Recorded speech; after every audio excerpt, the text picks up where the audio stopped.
Bonjour, l'ambition de l'Université de technologie de Troyes est d'accompagner l'esprit d'initiative, d'innovation et d'entrepreneuriat des étudiants en leur proposant un environnement stimulant et favorable au partage et à la création de projets. Pour découvrir cet environnement stimulant, j'ai le plaisir d'accueillir sur ce plateau Emmanuel Carquin, qui est enseignant en charge de l'entrepreneuriat, et Paul Chipot, ancien étudiant et jeune entrepreneur. Alors pour commencer, Emmanuel, j'ai parlé de cet environnement stimulant au sein de l'Université de technologie de Troyes. Est-ce que vous pouvez nous en dire deux mots? Qu'est-ce que vous avez mis en place pour stimuler l'esprit d'entrepreneuriat des étudiants? Alors il y a maintenant 2 ans, on a eu cette idée, en fin de compte, de fédérer un petit peu toutes les actions qui avaient déjà été lancées au sein de l'université, tout simplement parce qu'elles étaient un peu éparpillées et qu'on s'est dit qu'on pouvait, sous une bannière unique, réunir toutes ces différentes actions. On a décidé d'appeler ça le Mind, avec pour but, en fin de compte, de créer des espaces, soit des espaces géographiques, mais aussi des espaces de compétences, où les étudiants vont pouvoir venir exprimer leur envie d'entreprendre. Dans envie d'entreprendre, il y a bien entendu l'entrepreneuriat, la création d'entreprise, mais il n'y a pas uniquement cet entrepreneuriat. Je pense qu'on peut aussi beaucoup apprendre à travers des projets qui sont des projets sociaux, des projets humanitaires, ou pourquoi pas des projets étudiants. On a donc choisi de mettre en place cet esprit Mind pour marquer, pour donner une marque forte à cette envie d'entreprendre. Est-ce qu'on peut citer quelques-unes des actions qui sont regroupées sous l'étiquette Mind? Alors, on a beaucoup d'actions et avant les actions, c'est avant tout des lieux. On a un Mind Lab. Le Mind Lab, c'est l'espace de coworking de l'UTT où les étudiants peuvent complètement librement venir bénéficier de moyens technologiques et d'un espace pour pouvoir développer leurs projets personnels. On a un Mind Hack où, en fin de compte, ici, les étudiants vont aller, entre guillemets, bidouiller un petit peu sur des ordinateurs, des réseaux pour mieux comprendre la sécurité informatique. On a le MindTech où ils peuvent à leur disposition avoir des moyens techniques pour fabriquer comme des imprimantes 3D, comme des machines plus mécaniques qui leur permettra en fin de compte d'exprimer leur créativité mécanique. Et puis on a, pour encadrer tout ça, pour en quelque sorte créer une sorte de lien entre ces différents lieux, un réseau social propre à l'UTT qui est le Mind Social, qui a pour but de fédérer toutes ces actions et aussi de s'ouvrir vers nos anciens, puisqu'on a une ressource qui est très active, qui sont nos anciens, et qui peuvent être au courant de ce qui s'y passe, mais aussi lancer des idées à travers ce Mind Social. Alors Paul, je le disais, vous êtes un ancien étudiant de l'UTT Oui, et tout tout à fait. jeune entrepreneur. Quelle est l'activité de votre entreprise et comment se nomme-t-elle? Alors, mon entreprise s'appelle Capt. Alors, c'est pas uniquement la mienne, on est deux associés, dont un qui n'est pas étudiant à l'UTT.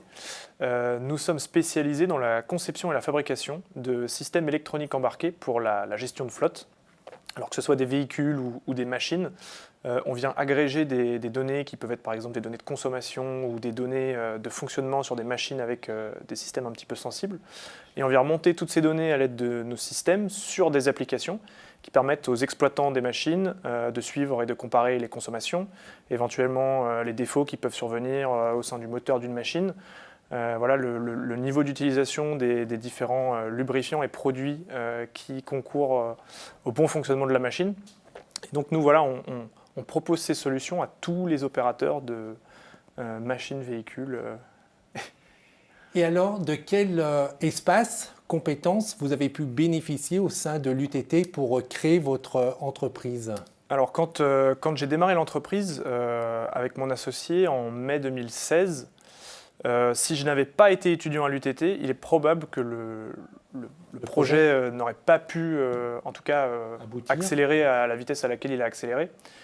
À l'époque où j'ai commencé le projet, le Mind et tout le branding qui a été créé autour du Mind n'existait pas. Les espaces, les compétences existaient, mais ce n'était pas aussi bien organisé qu'aujourd'hui. Exactement, il n'y avait pas de nom en fait. En revanche, il y a toujours eu cette culture. Et quand je suis allé voir mes enseignants ou mes responsables pour leur expliquer, voilà, j'ai un projet, donc j'aurais besoin peut-être de faire bouger cet enseignement. Est-ce qu'on peut changer le cours? Est-ce qu'on peut le mettre le soir? Comme ça, la journée, je pourrais aller en déplacement rencontrer des clients éventuellement. Et ben, ça a été possible. En parallèle de ça, à l'UTT, on a l'opportunité chaque semestre de choisir ses matières.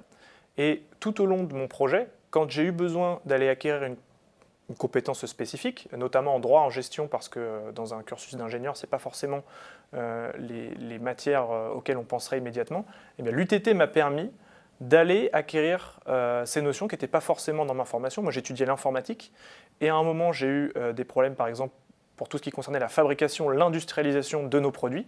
Eh bien, j'ai pu aller chercher dans une autre branche, qui est la branche système industriel, un enseignement sur la gestion de la fabrication, la gestion de la production, qui aujourd'hui me sert tous les jours. Donc c'est vraiment une formation à la carte que vous proposez et chaque étudiant vient s'organiser si évidemment à côté il a un projet qu'il veut mener à bien. Oui, tout à fait. Et tout en sachant qu'on est assez ouvert sur la teneur des projets parce que on part du principe qu'on n'a peut-être pas la compétence absolue pour savoir quels sont les bons et les mauvais projets. Je pense que c'est un domaine dans lequel il faut lancer moult fois le bouchon de façon à rapporter un poisson à un moment. Et c'est vraiment ce qu'on a essayé de faire ici en gardant vraiment les portes ouvertes du dispositif pour tous les étudiants de façon à ce qu'on ne passe pas à côté d'un projet qui nous paraîtrait peut-être farfelu ou peut-être pas assez structuré. On a ensuite un système bien entendu de filtrage pour accompagner ces projets, mais en tout cas on est très ouvert là-dessus. Paul, vous l'avez dit, donc vous avez bénéficié de cette formation à la carte, vous avez bénéficié d'acquisition de nouvelles compétences pour mener à bien votre projet. Est-ce que parmi les autres espaces ou compétences qui ont été citées par Emmanuel, est-ce que vous avez bénéficié d'autres choses qui vous ont permis, comme vous le rappeliez, d'accélérer la création de votre entreprise ? Non, mais je crois que ça a été le plus important tout au long de ma formation à l'UTT. Il m'a été donné la possibilité en parallèle de mes cours, de travailler notamment. Voilà, j'ai travaillé 4 ans dans le transport, à plein temps à côté de mes études.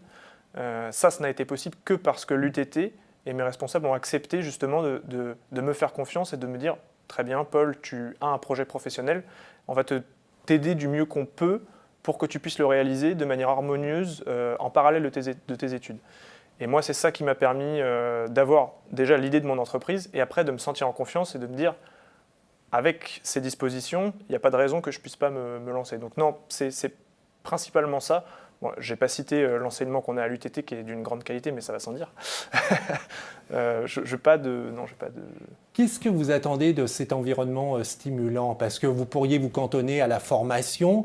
Pourquoi l'UTT a décidé d'être aussi ouvert sur l'univers entrepreneurial ? Alors c'est un choix, en fin de compte, ça part avant tout d'un constat. Nos étudiants ont des envies d'entreprendre et ce n'est peut-être pas toujours complètement dans leur domaine de compétences académiques, de ce qu'on leur apporte sur la qualité de l'enseignement. Ce sont des envies qui, en fin de compte, sont peut-être pas vraiment des compétences, mais développent du savoir-être. Et on s'est dit qu'un ingénieur aujourd'hui, c'est pas uniquement quelqu'un qui sait manier un ordinateur ou qui a des connaissances en fluide ou en mécanique, c'est aussi quelqu'un qui a le savoir-être qui lui permet de s'impliquer dans des projets et aussi d'être l'étincelle de ces projets. On a réfléchi, on s'est dit que le meilleur moyen, en fin de compte, de donner ce savoir-être à nos étudiants, c'était dès leur plus jeune âge, dès l'entrée à l'UTT, de leur dire que c'était possible et qu'on peut réaliser ces projets, que si on chute, s'il y a un échec, ça se gère et qu'on remonte sur le cheval et qu'on repart au galop. Donc l'idée de l'apport qu'on veut apporter aux étudiants n'est pas uniquement de valider des crédits ECTS. C'est faisable dans le cadre de l'entrepreneuriat à l'UTT. On va valider pour l'obtention du diplôme certains crédits qui permettront d'avoir son diplôme. Mais on peut en plus faire des choses qui vous apprennent à être un bon professionnel dans tous les sens du terme. Paul, quand vous avez intégré l'UTT, vous pensiez créer votre entreprise ? Non, je n'avais pas cette prétention, entre guillemets. Quand j'ai rentré à l'UTT, je ne l'imaginais pas parce que je ne me sentais pas armé pour accomplir un projet pareil. En revanche, au fur et à mesure, d'une part, de par l'expérience professionnelle que j'ai acquise en parallèle et par les différents enseignements que j'ai eus à l'UTT, qui étaient très complets, à mon 2e semestre à l'UTT, j'ai eu justement un cours avec Emmanuel, qui s'appelait, je crois, l'entreprise et le droit, où j'ai appris les bases avec des exemples concrets. Et l'agrégation de toutes ces compétences m'a donné confiance, puisque finalement je me sentais armé. Je me suis dit, je connais les fondamentaux en droit des entreprises, je connais les fondamentaux en gestion, en comptabilité. Après tout, il n'y a pas de il n'y a pas de raison que ça ne puisse pas se faire. Mais je ne me serais pas douté que ça arriverait. J'étais vraiment parti pour une carrière d'ingénieur. Donc, non, c'est... Est-ce que ce parcours est aussi symptomatique de ce qu'on est en train de vivre aujourd'hui, c'est-à-dire que à la fois l'université s'ouvre sur l'entrepreneuriat et qu'on ne forme plus forcément uniquement des salariés et avec des jeunes de plus en plus entreprenants et qui se dirigent peut-être de moins en moins vers une carrière classique salariale et de plus en plus vers l'entrepreneuriat. Est-ce que vous constatez cette évolution ? Oui, on la constate et c'est d'autant plus étonnant que la situation de l'UTT et en fin de compte un fort taux d'embauche à la sortie de notre diplôme fait qu'on pourrait imaginer que beaucoup d'étudiants en fin de compte vont jouer la sécurité et vont aller vers le salariat et choisir en fin de compte d'être ingénieur dans une grosse entreprise. On se rend compte que beaucoup veulent quand même tenter l'aventure, même si on peut quand même remarquer que les 2 ou 3 premières années en entreprise, ça peut les rassurer. Par contre, je peux vous assurer que bon nombre d'entre eux, au bout de 2 ou 3 ans, une fois qu'ils ont compris que c'était réalisable, se lancent dans leur propre entreprise. Et c'est un schéma qu'on retrouve assez souvent. En tout cas, aujourd'hui, pour en discuter beaucoup avec les étudiants, il y a une approche de la part de l'ingénieur qui se dit que c'est possible et c'est pour lui. Et en fin de compte, c'est exactement ce qu'on essaye de faire dans l'Esprit Mind, c'est de leur dire, vous en êtes capable, c'est pour vous, ça existe, c'est une possibilité pour développer votre carrière. Paul, vous faites le même constat, c'est-à-dire qu'au sein de votre promotion ou à l'extérieur de cette promo, est-ce que vous rencontrez de plus en plus de jeunes qui veulent créer leur entreprise ? Oui, mais moi, le phénomène que je constate le plus, qui me marque le plus, c'est que les étudiants et les jeunes veulent donner du sens à ce qu'ils font. C'est-à-dire, ils ne sont pas contre, par exemple, travailler dans de grandes entreprises sur des grands projets, mais ils ont besoin de percevoir la finalité, finalement, de ce sur quoi ils travaillent. Et l'entrepreneuriat, c'est certainement une des voies qui permet le plus, justement, d'avoir une vision d'ensemble du projet qu'on mène. Et je pense que c'est en partie pour ça que l'entrepreneuriat se développe de plus en plus chez les étudiants. Alors pour terminer, quels conseils vous pourriez donner à un jeune qui veut se lancer et devenir entrepreneur, au-delà bien sûr du conseil d'intégrer l'UTT ? Donc Paul, qui commence, Paul ? Quel conseil à la lumière de votre expérience ? Qu'est-ce que vous auriez envie de dire à quelqu'un qui souhaite se lancer ? Je lui dirais de commencer. D'oser. D'oser. Chaque projet, quand on l'imagine au début, peut sembler avoir une complexité impossible à manier. En revanche, dès lors qu'on commence vraiment à se mettre à l'idée qu'on va créer le projet, eh bien, on décompose finalement la tâche à mener en plusieurs sous-actions à mener. Commencer par la première. Moi, je dirais avant tout aux gens qui veulent se lancer dans l'entrepreneuriat sur un aspect plus business, d'aller d'abord trouver des gens avec un problème, qui sont prêts à payer pour résoudre ce problème, parce que c'est aussi ça l'entrepreneuriat, il faut que l'entreprise elle vive, gagne de l'argent bien sûr, gagne de l'argent, et de commencer par là.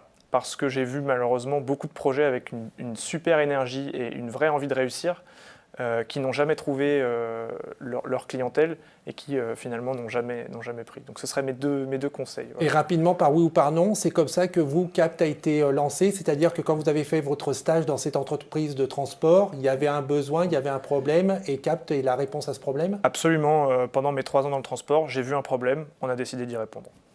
Emmanuel, un conseil pour les jeunes ? Oui, un conseil pour les jeunes, alors ça serait plutôt d'aller taper à toutes les portes. Il se trouve qu'on a mis des portes, nous, à l'UTT, sur lesquelles on peut venir taper. Donc, ne pas hésiter à s'adresser aux structures existantes.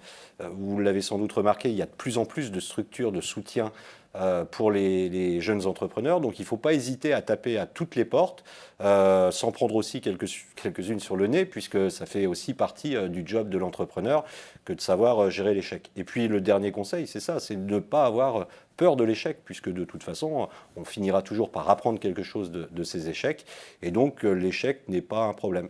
Ce qui est particulier à dire dans une école d'ingénieur, parce que bien souvent, on a des jeunes qui sont plutôt dans la réussite. Ils se sont battus pour avoir leur bac avec mention, ils se sont battus pour rentrer dans une bonne école d'ingénieur, ils se sont battus pour rester dans l'école d'ingénieur et avoir le meilleur stage. Et être confronté à l'échec, ce n'est pas toujours ce qui correspond à leur projet de vie. Eh bien, se confronter à l'échec, c'est aussi le meilleur moyen de réussir après. Merci beaucoup à tous les deux. Merci à vous. Merci. Et pour ceux qui voudraient en savoir plus sur l'UTT, le site internet c'est utt.fr. Si vous voulez découvrir l'activité de Paul, c'est capt.co. Pour revoir cette émission, c'est demain.fr. Et j'en profite également pour vous dire que si vous êtes jeune, entre 15 et 25 ans, allez donc surfer sur kangae.fr. Si vous avez envie d'entreprendre, vous y trouverez toutes les informations nécessaires à la réussite de votre projet. À très bientôt. Au revoir.